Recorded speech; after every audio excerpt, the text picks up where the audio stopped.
Hi guys, welcome back to my YouTube channel. I am Deepak Tripathi, MBBS student from NSC Medical College Jabalpur. Guys इस channel में video बहुत लंबे time के बाद आ रही है बिकॉज यार अब मैं अनऑफिशियली प्री फाइनल पहुंच चुका हूं और पोस्टिंग और क्लासेस की वजह से थोड़ा टाइम कम मिल पाता है।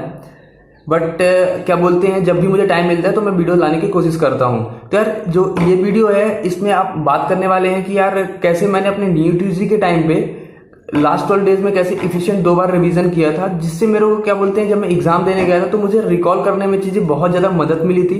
और यार ये होता ही है कि यार जो रिवीजन रहता है वो बहुत ज्यादा इंपॉर्टेंट रहता है, खासकर जो 10-15 दिन का रिवीजन रहता है लास्ट के, वो बहुत इंपॉर्टेंट रहता है। आप देखे होंगे कि जब आप क्या बोलते हैं कोई भी एग्जाम देने जाते हो, जैसे आपने 10th या 12th का एग्जाम दिया होगा या फिर आपने वाइवा दिया होगा, तो यार जो आप लास्ट टाइम में पढ़ते हो एग्जाम के 4 घंटे 5 घंटे पहले, वो आपको चीजें बहुत याद रहती हैं और फिर आप उसको अगर वही उसी से रिलेटेड क्वेश्चन आ जाता है तो आपको क्या बोलते हैं ज्यादा आसानी होती है करने में। तो यार वही है कि नीट यूजी में भी क्या होता है कि जो आप 10-15 दिन पहले जो रिवीजन करते हो वो चीजें यार बहुत अच्छे से याद रहती हैं और फिर जब उसी से रिलेटेड टॉपिक क्वेश्चन आता है तो आपको क्वेश्चन बनाने में बहुत ज्यादा मदद मिलती है। तो उसी के बारे में बात करने वाला हूँ, तो चलिए हम शुरू करते हैं।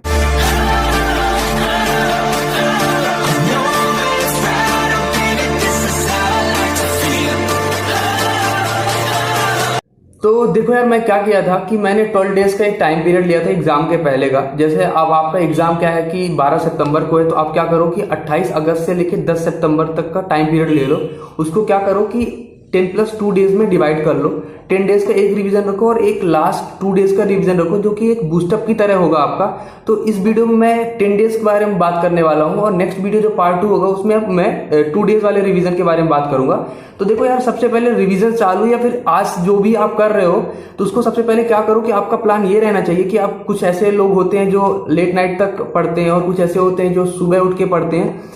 तो इससे कोई चेंज करने वाली बात नहीं है, ठीक है ना, आप जो जैसा पढ़ते हो। बट एक चीज जरूर याद रखना कि आपको क्या कोशिश करनी है कि जो एक आपका एग्जाम 2 से 5 के बीच होगा, तो वो 2 से 5 के बीच आपका जो ब्रेन रहे वो एक्टिव रहे। उसमें ऐसा है कि लंच वगैरह मत करना। उस टाइम में आपको क्या करना है कि पेपर ही सॉल्व करने हैं, ठीक है ना। 2 से 5 के बीच में आपको पेपर ही सॉल्व करने हैं उस 3 घंटे में। और क्या बोलते हैं OMR सीट की प्रैक्टिस करनी, मतलब एक प्रॉपर वे में, क्या बोलते हैं जैसे आपने एग्जाम देते हो ना, वैसे ही आपको उस टाइम पीरियड में आपको एग्जाम ही देना है, ठीक है ना। जैसे पर डे मॉक टेस्ट नहीं कर सकते हो तो अल्टरनेटिव में करो, बट वो 2 से 5 में मतलब आपका ब्रेन एक्टिव रहना चाहिए, सोना या फिर कुछ अदर एक्टिविटीज नहीं करनी है, ठीक है ना।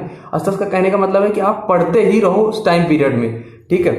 तो यार देखो सबसे पहले अब बात करते हैं 10 डेज की, जो मैंने क्या किया था 10 डेज में, तो उसके बारे में बात करते हैं। तो सबसे पहले हम बात करते हैं बायोलॉजी की। बायोलॉजी में आपको क्या क्या रिवीजन करना है, कैसे रिवीजन करना है, ठीक है। तो सबसे पहले जो लोग का सबसे बड़ा कंफ्यूजन रहता है बायोलॉजी में ये कि क्या हम केवल एनसीईआरटी का रिवीजन करें या फिर नोट्स का रिवीजन करें। तो देखो सबसे आपको क्या करना है, मैंने क्या किया था कि मैंने एनसीईआरटी की जो भी मैंने हाईलाइट्स चीज़ें रखी थी, ठीक है ना, हाईलाइट का यही इंपॉर्टेंस होता है लास्ट टाइम में, प्लस नोट्स का जो मैंने चीज़ हाईलाइट की थी उसको मैंने दोनों को रिवीजन किया था लास्ट 10 डेज में, ठीक। फिर उसके बाद मैंने क्या किया था कि जितने भी एनसीईआरटी के डायग्राम्स हैं, ठीक, नोट्स के डायग्राम नहीं, नोट्स में बहुत सारे ऐसे टीचर जो अपने समझाने के लिए सिंपल वे में करने के लिए डायग्राम बना देते, बट उसका कोई सिग्निफिकेंस नहीं रहता है, ठीक है। आपको केवल एनसीईआरटी के डायग्राम्स प्लस जितने भी क्या बोलते हैं ग्राफ हैं, खासकर इकोलॉजी के ग्राफ आपको करके ही जाने हैं। प्लांट किंगडम के जितने भी ग्राफ हैं वो करना है, ठीक है। उसके बाद क्या बोलते हैं जो भी टेबुलेट फॉर्म में जितनी भी चीज़ें दी हुई हैं, टेबुलेट फॉर्म में जितनी भी चीज़ें दी हुई हैं वो आपको करने हैं, प्लस डिफरेंस। अब सोचोगे यार ये थ्योरी का एग्जाम है तो यार नहीं है, इसमें तो एमसीक्यू है तो डिफरेंस का क्या सिग्निफिकेंस, नहीं, डिफरेंस से भी क्वेश्चन बन जाते हैं, 2-3 क्वेश्चन शॉर्ट बन जाते हैं, तो आपको डिफरेंस करना। अब बात आती है क्या कि ईयर्स। देखो साइंटिस्ट के नेम प्लस आपको क्या करने हैं ईयर्स। जितने भी इकोलॉजी में जितने भी इवेंट्स होते हैं खासकर, ठीक है ना, बर्ड पॉपुलेशन डे या फिर क्या बोलते हैं कि इन्वायरमेंट डे, ऐसे सारे पूरे इवेंट्स दिए होते हैं इकोलॉजी में, तो वो इवेंट आपको रिकॉल करने हैं, ठीक है। ये इससे मतलब ऐसा है कि एक क्वेश्चन आता है, वो अगर आपको याद रहेगा तभी क्वेश्चन बनेंगे। अब बातें हैं एग्जाम्पल्स। तो एग्जाम्पल में देखो सबसे पहले आपको किसके एग्जाम्पल, किंगडम के एग्जाम्पल याद करने हैं, ठीक है। खासकर किसका, एनिमल किंगडम का। एनिमल किंगडम में क्या बोलते हैं कि एक दो क्वेश्चन तो श्योर शॉट आता है यार, आपको एग्जाम्पल, डायरेक्ट एग्जाम्पल दे दिया जाएगा कौन से किंगडम का है या ये किंगडम से रिलेटेड कौन सा एग्जाम्पल है, ठीक है ना। ये हो गया।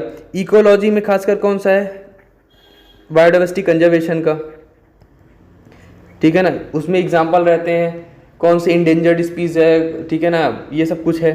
तो एग्जाम्पल आपको एनसीईआरटी के रिवीजन करने हैं, ठीक है ना, अदर से कुछ भी बाहर का कोई भी रिवीजन नहीं करना है। एग्जाम्पल कि जितने एनसीईआरटी में दिए हुए हैं, आपने शायद एनिमल किंगडम को बहुत ज़्यादा डीप में किया होगा किंगडम को, बट जितने एनसीईआरटी में एग्जाम्पल दिए हैं, जितने एनसीईआरटी के साइंटिस्ट दिए हुए हैं, जितने एनसीईआरटी के ईयर्स दिए हुए हैं, बार बार बोल रहा हूँ, उतने ही रिवीजन करने हैं, एक्स्ट्रा कुछ नहीं करना है, ठीक है। अगर आपके नोट्स में एक्स्ट्रा लिखा होगा नहीं करना है, केवल एनसीईआरटी का ही करना है। और ये सब चीज़ें क्या बोलते हैं, ईयर्स और ये सब कुछ आपको टेलीग्राम में बहुत सारे ऐसे चैनल होते हैं जो इसमें आपको एक पीडीएफ के फॉर्म में मिल जाएगा। तो ये सब चीज़ें आपको करनी है, तो ये सब आपको कर लेना। कितने केवल आपको किसमें, बायोलॉजी में एनसीईआरटी और नोट्स का हाईलाइट पॉइंट आपको ये देखना है, ठीक है ना। केवल एनसीईआरटी देखना यार, ऐसा रहता है कुछ सारी चीज़ें हमको नोट्स में लिखी रहती हैं, इंपॉर्टेंट वो भी रहती हैं, तो उसको भी थोड़ा देखना पड़ता है। अब आप बात आते हैं नेक्स्ट उसमें फिजिक्स में। तो देखो यार, फिजिक्स में सबसे पहले तो क्या बोलते हैं, फिजिक्स के आपको जो करना है, क्योंकि जो आप इस बार का क्वेश्चन पेपर आता है, अब इस टाइम का जो क्वेश्चन पेपर आ रहा है वो क्या आ रहा है, बहुत ही मतलब इजी आ रहा है। तो इजी वे में क्या बोलते हैं, सबसे पहले आप मतलब ऐसा रहता है, मेरा मानना है कि अगर आपको फार्मूले नहीं याद होंगे तो कुछ भी क्वेश्चन आप बनाने बहुत ज़्यादा मतलब थोड़ा वो दिक्कत जाएगी। थिंकिंग अबाउट दैट क्वेश्चन नहीं आते हैं, फार्मूला बेस्ड क्वेश्चन आते हैं। सबसे पहले आपको क्या करना है, फार्मूले पूरे याद रहने चाहिए, ठीक। उसके बाद क्या बोलते हैं कि आपने जो भी नोट्स बनाई है उसमें हाईलाइट पॉइंट वाले जो कॉन्सेप्ट हैं, हाईलाइट पॉइंट्स के कॉन्सेप्ट जो हैं वो आपको करने हैं, ठीक। उसके बाद क्या बोलते हैं कि आपको क्या करना है कि लास्ट 10 ईयर अगर नहीं होता है तो लास्ट 2 ईयर्स के क्वेश्चन पेपर सॉल्व करने हैं, ठीक। लास्ट 2 ईयर्स के क्वेश्चन पेपर आपको सॉल्व करने हैं। फिर उसके बाद आपको क्या करना है, थ्योरी, क्योंकि यार ऐसा देखा गया है कि फिजिक्स में क्वेश्चन थ्योरी से भी बन सकते हैं। तो कौन कौन से ऐसे टॉपिक हैं जो आपको थ्योरी देखनी है। सबसे पहले आपको अगर हम बात करते हैं कि रेडियो एंड फोटो इलेक्ट्रिक्स वाले जो चैप्टर्स हैं, रेडियो एंड फोटो इलेक्ट्रिक वाले जो चैप्टर हैं, वो आपको उसकी थ्योरी एक बार आपको देख लेनी है, ठीक। उसके बाद आपको क्या करना है कि इलेक्ट्रोमैग्नेटिक एंड वेव्स वाला टॉपिक देख लेना है। Mechanical and physical properties of liquids, solid और ये क्या बोलते हैं गैस वाली चीज़ें को देख लेना एक बार। और क्या बोलते हैं न्यूक्लियर जो फिजिक्स है उसमें भी बहुत सारी थ्योरीज रहती हैं, उसका एक बार आप थ्योरी को रिकॉल कर लेना, हाईलाइट पॉइंट। और जितने भी आपने कॉन्सेप्ट बनाए हैं फिजिक्स में, ठीक है ना, लिखे होंगे, हाईलाइट किए होंगे चीज़ों को, उसको जरूर देखना है, जो आपका 10 डेज वाला रिवीजन रहेगा। क्योंकि इससे क्या बोलते हैं कॉन्सेप्ट ही आस्ते करके ऐसा होता है, जब आपको फार्मूला अगर भूल भी गया ना, तो अगर आपके कॉन्सेप्ट बने हुए हैं तो वो फार्मूला आपको याद, वो मतलब क्वेश्चन बन जाएगा अगर आपके कॉन्सेप्ट अच्छे बिल्डअप है। प्लस जितनी वैल्यू है वो आपको लास्ट टाइम में याद करनी ही है, बिकॉज यार वैल्यू अगर नहीं याद रहती ना तो क्या होता है, कुछ ऐसे क्वेश्चन आते हैं जो कि 0.4 0.5 के गैप में उसका ऑप्शन रहता है, और अगर आपने एग्जैक्ट वैल्यू नहीं रखी ना तो वो क्वेश्चन आपको गलत चला जाएगा, ठीक है। तो आपको क्या बोलते हैं, फिजिक्स में ये सब चीज़ें आपको करनी है। बट अगर आप ये एक बार ये सब कुछ छोड़ भी दोगे, बट आपका अगर फार्मूला बहुत इंपॉर्टेंट है, फार्मूला आपको फिजिक्स में याद ही रहना चाहिए। अब जो हमारा नेक्स्ट पढ़ाव आता है, क्या आता है, केमिस्ट्री, ठीक है। कोई भी चीज़ को आप प्रेडिक्टेबल मत हो जाना, ठीक है, ऐसा मत हो करना कि यार मैं ये वाले टॉपिक को छोड़ के चला जाता हूँ, वो वाले टॉपिक को छोड़ के चला जाता हूँ, ऐसा कुछ भी नहीं करना, किसी भी सब्जेक्ट में नहीं करना है।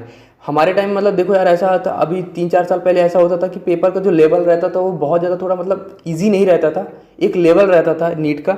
बट अब क्या बोलते हैं, जब से एनटीए ने एग्ज़ाम करवाया है तो लेवल बहुत नीचे आ गया है, और अगर उसमें आप प्रेडिक्ट हो गए कि यार मैं ये चैप्टर को छोड़ के जाता हूँ तो बहुत मुश्किल हो जाएगा कि आपको सिलेक्शन मतलब मुश्किल है कि मिल पाए।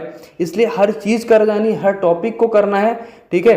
लास्ट मोमेंट में कोशिश यही रहनी चाहिए हर टॉपिक रिवीजन हो सके। तो फिजिकल केमिस्ट्री में अब बात करते हैं। फिजिकल केमिस्ट्री में आपको क्या करना है, इसमें भी सबसे पहले फिजिकल केमिस्ट्री में आपको पूरे फार्मूले याद रहने चाहिए, ठीक है। हाईलाइट पॉइंट हर सब्जेक्ट के आपको करने हैं, आपने जो नोट्स में हाईलाइट पॉइंट लगाए हैं वो पूरे करने हैं। प्लस इसमें भी लास्ट 2 ईयर्स का पेपर करना है। ठीक। बायोलॉजी में मैंने पेपर पे इसलिए जोर नहीं दिया, अगर आपको करना है तो आप कर सकते हो लास्ट 2 ईयर के पेपर, बट अगर आप जितनी बार अगर थ्योरी अच्छे से रिवीजन कर सकते हो बायोलॉजी में उतना ज़्यादा बेटर रहेगा। मैं उसमें यार जो मेरा विश्वास मानना था कि यार बायोलॉजी के मैं क्वेश्चन पेपर कम ही करता था, मेरा जितनी बार मैं थ्योरी पढ़ लूँ बायोलॉजी की उतना मेरे को ज़्यादा इफिशिएंट लगता है। प्लस क्या बोलते हैं, आपको थ्योरेटिकल बेस में जो फिजिकल केमिस्ट्री में है वो सरफेस केमिस्ट्री आपको थ्योरी बेस में अच्छे से करनी है। प्लस जो गैस है, आप सोचते हैं यार फिजिक्स में है तो इसमें गैस कैसे करें, नहीं, इसमें भी थोड़ा अच्छे से इसकी थ्योरी कर लेनी है आपको। अब बात आती है इक्विलिब्रियम में। बहुत सारे लोगों का ऐसा मानना होता है इक्विलिब्रियम का टॉपिक छोड़ के चले जाते हैं, बट नहीं। देखो आपको क्या करना है, जो इक्विलिब्रियम का 2 पोर्शन होता है, एक क्या बोलते हैं केमिकल इक्विलिब्रियम और एक आयनिक इक्विलिब्रियम। केमिकल इक्विलिब्रियम के तो क्वेश्चन बन जाते हैं, बट आयनिक इक्विलिब्रियम में क्या करना है आपको कि फार्मूला बेस्ड और जो एक इजी, अगर आपको आयनिक इक्विलिब्रियम अच्छे स्ट्रॉन्ग नहीं तो जितना भी है उसको एक बार देख के ही जाना है। बिकॉज यार ऐसा रहता है कि आयनिक इक्विलिब्रियम से कभी टफ क्वेश्चन बन जाता है तो कभी इजी क्वेश्चन बन जाता है। अगर इजी क्वेश्चन रहेगा तो आपसे बन जाएगा, ठीक है। ज़्यादा मेहनत नहीं करनी है उस एग्जाम के टाइम में, बिकॉज कभी कभी इजी क्वेश्चन भी लेंदी हो जाता है तो आपको थोड़ा छोड़ना पड़ता है, उसको लास्ट में करना पड़ता है। मेरे टाइम में क्या हुआ था कि आयनिक इक्विलिब्रियम क्वेश्चन मेरे से वो बन रहा था, बट वो क्या होते हैं लेंदी था तो मैंने उसको छोड़ दिया था, ठीक। तो थोड़ा ये आपको सेलेक्टिव भी होना पड़ता है, पेपर के टाइम में देखना पड़ता है कौन कैसा क्वेश्चन है, ठीक है। बट पूरे क्वेश्चन ऐसे नहीं छोड़ने हैं बेटा, ठीक है। आयनिक, अब हम क्या बोलते हैं इनऑर्गेनिक केमिस्ट्री। कोई डाउट नहीं, इनऑर्गेनिक केमिस्ट्री का जितनी बार एनसीईआरटी पढ़ सकते हो पढ़ लो, ठीक। एनसीईआरटी जितनी भी पढ़ सकते हो पढ़ लो, जितनी बार पढ़ सकते हो, ठीक है ना। लास्ट के 12 दिनों में एनसीईआरटी सुबह उठो इनऑर्गेनिक से चालू कर दो, ठीक है। इसमें एक्सेप्शन बहुत ज़्यादा जरूरी है, exception plus serial orders, P block, S block, D block में जो भी सीरियल ऑर्डर चलता है, ट्रेंड चल रहा है, उसको पूरा अच्छी तरह करना है। केमिकल बॉन्डिंग और पी ब्लॉक का टॉपिक अच्छे से करके जाना, chemical bonding plus P block का टॉपिक अच्छे से करके जाना है आपको, ठीक। बाकी टॉपिक को भी रिवीजन करना है, बट ये टॉपिक बहुत ही इंपॉर्टेंट है, ठीक है ना। जो क्या बोलते हैं, जो सबसे पहले जो टॉपिक आता है ये इलेक्ट्रोनिगेटिविटी, ये सब कुछ आता है ना, ये सब सीरियल ऑर्डर पी ब्लॉक में एनसीईआरटी के ही आपको याद रखने हैं, एस ब्लॉक में जो भी आता है, ठीक है। तो उसमें टेबल फॉर्म में इसके भी क्या बोलते हैं लास्ट 2 ईयर के क्वेश्चन पेपर सॉल्व कर लेना। अगर आपके पास टाइम है तो लास्ट 3 ईयर के भी कर सकते हो, बट लास्ट 2 ईयर के कर लेने के बाद जो 19 और 20 से ट्रेंड चेंज हुआ और एनटीए का है ये ट्रेंड, ठीक है। अब आते हैं हम ऑर्गेनिक केमिस्ट्री में। तो भैया देखो ऑर्गेनिक केमिस्ट्री के लिए देखो सबसे पहले आपको क्या आना चाहिए, ऑर्गेनिक केमिस्ट्री में रिएजेंट याद होने चाहिए, ठीक है। रिएजेंट अगर अभी भी नहीं लिखे हो रिएजेंट तो अभी आपके पास टाइम है, एक पेज में पूरे रिएजेंट लिख लो, ठीक है। रिएजेंट अगर आपने ऑर्गेनिक केमिस्ट्री के याद कर लिए, पूरी ऑर्गेनिक केमिस्ट्री आपसे बन जाएगी। प्लस आपको क्या करना है, जीओसी मतलब जनरल ऑर्गेनिक केमिस्ट्री 1 प्लस 2 भी कंप्लीट करना है। ये 3 चीज़ अगर आपने कर ली ना, पूरे ऑर्गेनिक केमिस्ट्री के क्वेश्चन बन जाने हैं। एक्स्ट्रा क्या करना है, नेम्ड रिएक्शन। 12th में तो आपने वैसे भी जब बोर्ड इस बार तो नहीं दे पाए, बट याद तो किए होंगे ना। और नेम्ड रिएक्शन, नेम्ड रिएक्शन से 2 क्वेश्चन आते हैं बेटा, 1-2 क्वेश्चन नेम्ड रिएक्शन से आ जाते हैं, उसी से रिएजेंट पूछ लेता है, ठीक। तो नेम्ड रिएक्शन के रिएजेंट और नेम्ड रिएक्शन कौन सी है ये याद रखना है। अब आते हैं बात क्या बोलते हैं कि जो ऑर्गेनिक केमिस्ट्री में लोग छोड़ देते हैं टॉपिक्स, वो कौन कौन से ऐसे टॉपिक्स हैं मैं बात करता हूँ। तो सबसे पहले आपको क्या करना है, पॉलीमर्स के एग्जाम्पल्स, जितनी बार इसके एग्जाम्पल्स आप रिवीजन कर सकते हो पॉलीमर्स याद कर लो। इन्वायरमेंटल केमिस्ट्री प्लस क्या बोलते हैं केमिस्ट्री इन एवरीडे लाइफ, उसमें थोड़ा फील आएगा, डॉक्टर्स वाला फील आएगा, एंटीबायोटिक्स वगैरह जो भी हैं, ठीक है ना, डिसइंफेक्टेंट वगैरह जो भी हैं, केमिस्ट्री इन एवरीडे लाइफ थोड़ा याद कर लो यार, डॉक्टर वाली फील पहले ही ले लो। फिर उसके बाद क्या बोलते हैं सोप एंड डिटर्जेंट। और जो सबसे बड़ी गलती लोग कर जाते हैं, हमको तो बायो पता है यार, बायोमॉलिक्यूल्स, काहे को केमिस्ट्री पढ़ते हैं बायोमॉलिक्यूल्स की, ऐसे बेटा गलती मत करना वरना मेरे जैसे ही पछताओगे। बायोमॉलिक्यूल्स मैंने बहुत सही से किया था केमिस्ट्री का, बट मेरे से क्या बोलते हैं एक इजी क्वेश्चन छूट गया था बायोमॉलिक्यूल्स का, एमाइलिन वगैरह का आया था 2018 में, तो वो क्वेश्चन मेरे से छूट गया था, मतलब नहीं बन पाया था, गलत हो गया था, मैंने मतलब अच्छे से देखा नहीं था। बट एक चीज़ याद रखना, जब भी पेपर देना तुम, मतलब अभी भी दे रहे हो मॉक टेस्ट जो भी है 2 से 5 में, और जब एग्ज़ाम दोगे तो यार हिम्मत मत हारना, पेपर कैसा भी आ सकता है। शायद वो तुम्हारे लिए टफ रहे तो सबके लिए भी टफ रहेगा। तो उसमें जितनी बार आप क्या बोलते हैं फर्स्ट टाइम अटेंड किया, मान लिया आपने 180 क्वेश्चन है, ठीक है ना, आपने 180 क्वेश्चन, अब तो 200 क्वेश्चन आ रहे हैं, बट मतलब 180 क्वेश्चन आपको सॉल्व करने, तो शायद आपने बायो फर्स्ट टाइम अटेंड की, 90 क्वेश्चन में क्या बोलते हैं कि आपको केवल शायद 60 क्वेश्चन ही बने, तो भी सेकेंड राउंड करो, 3 राउंड करो, मतलब ऐसा जितनी बार आप ज़्यादा से ज़्यादा राउंड करोगे ना, शायद उतनी पॉसिबिलिटी होगी क्वेश्चन बनाने की, ठीक है ना। फिजिक्स का शायद पेपर आपके टाइम में टफ आ जाए, तो यार ऐसा नहीं करना है कि यार एक ही बार में जितना हो गया क्वेश्चन, नहीं, नेक्स्ट टाइम भी क्वेश्चन को बनाओ। मतलब हिम्मत नहीं हारनी है, मेरे कहने का मतलब यही है कि लगे रहना यार, मोटिवेटेड रहना। अगर क्वेश्चन पेपर टफ भी आता है तो खुद को मोटिवेट करना यही कि यार अगर मेरे लिए टफ है तो सबके लिए भी टफ होगा। तो बस यही चीज़ें ध्यान रखनी है। तो यार 10 डेज में कोशिश करना, अगर आपसे 10 डेज में नहीं हो रहा तो 12 दिन में रिवीजन करना, बट यार लास्ट टाइम में रिवीजन करके ही जाना। बिकॉज अगर रिवीजन नहीं कर गए आपको तो लगेगा यार सब कुछ याद है, बट जब आप एग्जाम देने बैठोगे ना तो ऐसा लगेगा भूला भाला लगेगा, तब फिर वहाँ पे आपकी दिक्कत हो सकती है। इसलिए कोशिश करना यार कि 12 दिन में नहीं हो रहा तो 15 दिन में भी रिवीजन कर लेना, बट रिवीजन कर लेना। मेरा लास्ट यही बार बार आपसे कहना है कि यार रिवीजन करके ही जाना।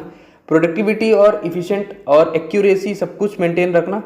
तो ऑल द बेस्ट गाइस, मिलते हैं नेक्स्ट वीडियो में पार्ट 2 में, 2 डेज में रिवीजन का, उसमें क्या करना है वो भी अभी क्या बोलते हैं इसके लिए करो, फिर लास्ट 2 डेज के लिए मैं बता दूंगा। तो चलिए गाइस, मिलते हैं नेक्स्ट वीडियो में। Thank you guys for watching, और वीडियो अच्छी लगे हो तो प्लीज़ शेयर करिएगा दोस्तों के साथ, ठीक है। और ऐसा लगता है दोस्तों के साथ नहीं शेयर करना तो बट लाइक जरूर कर देना और चैनल को सब्सक्राइब कर लेना।